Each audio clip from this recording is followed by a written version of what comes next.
कि 2017 से लेकर के लगातार अब तक प्रदेश में सांप्रदायिक दंगों की जो स्थिति है उसमें 97 से लेकर 99% तक कमी आई है। ये एनसीआरबी का डाटा है। और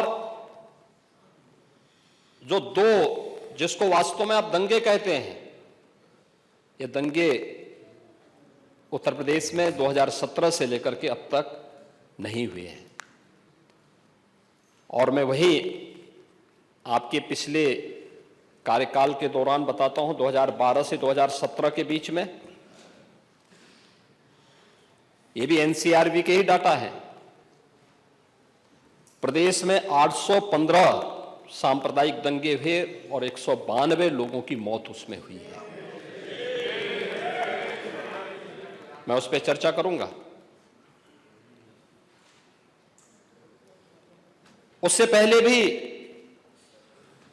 2007 से 2011 के बीच 616 ऐसे सांप्रदायिक घटनाएं हुई हैं जिनमें 121 लोगों की मौत हुई थी।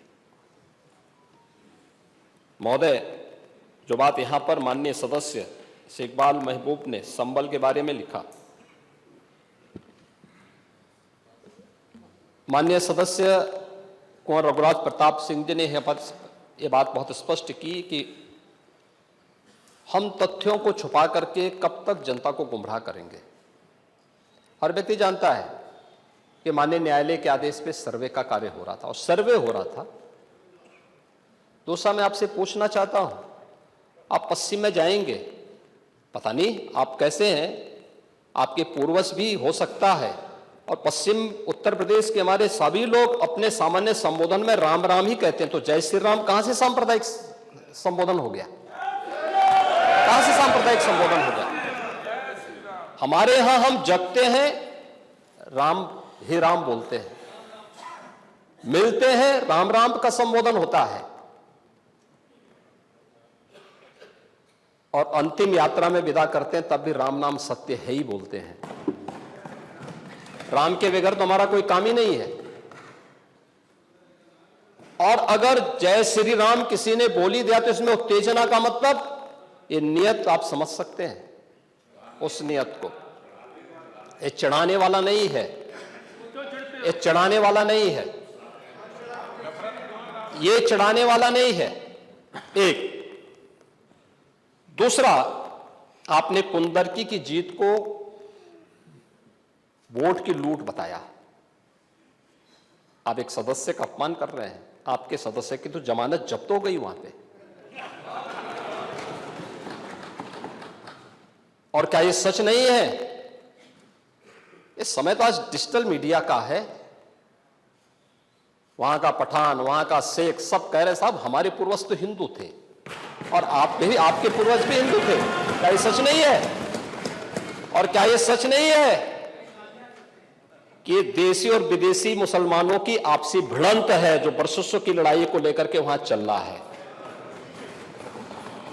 आप लोग सच पे पर्दा डालने का प्रयास कर रहे हैं, लेकिन एक चीज नोट करना कि सूर्य को, चांद को और सत्य को बहुत देर तक छुपा कोई नहीं सकता है, और सत्य जरूर सामने आएगा।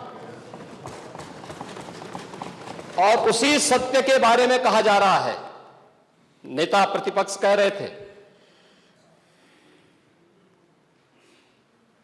कि वहां की स्थिति ऐसी है कि अगर मंदिर आ भी जाएगा, मंदिर बन जाएगा।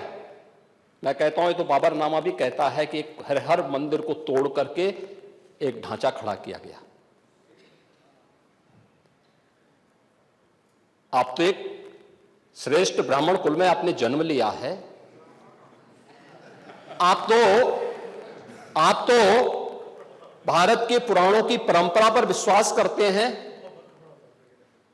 हमारा पुराण भी इस बात को कहता है कि भगवान विष्णु, श्री हरि विष्णु का 10वां अवतार संबल में ही होगा, उसी संबल में होगा।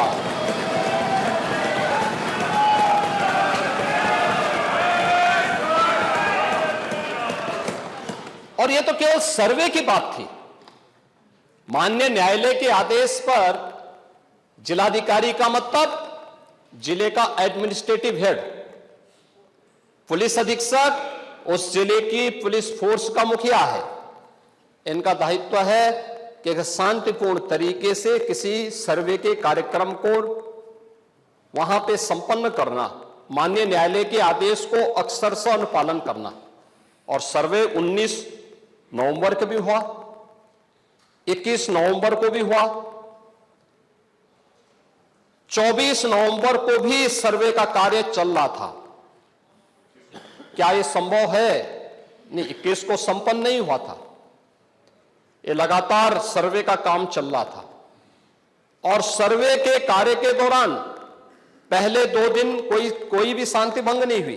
तीसरे दिन जब 23 नवंबर को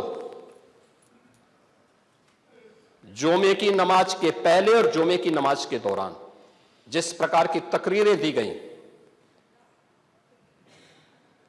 उन तकरीरों के बाद माहौल खराब हुआ और फिर उसके बाद जिस प्रकार की स्थितियां की गई थी वो सबके सामने है। और इसलिए मैं कह रहा हूं, हमारी सरकार ने तो पहले ही कहा कि हम जुडिशियल कमीशन बनाएंगे। ये एक्ट के अंतर्गत ही कमीशन बना हुआ है। माननीय सदन में उसकी रिपोर्ट भी आएगी। दूध का दूध और पानी का पानी सबके सामने आएगा।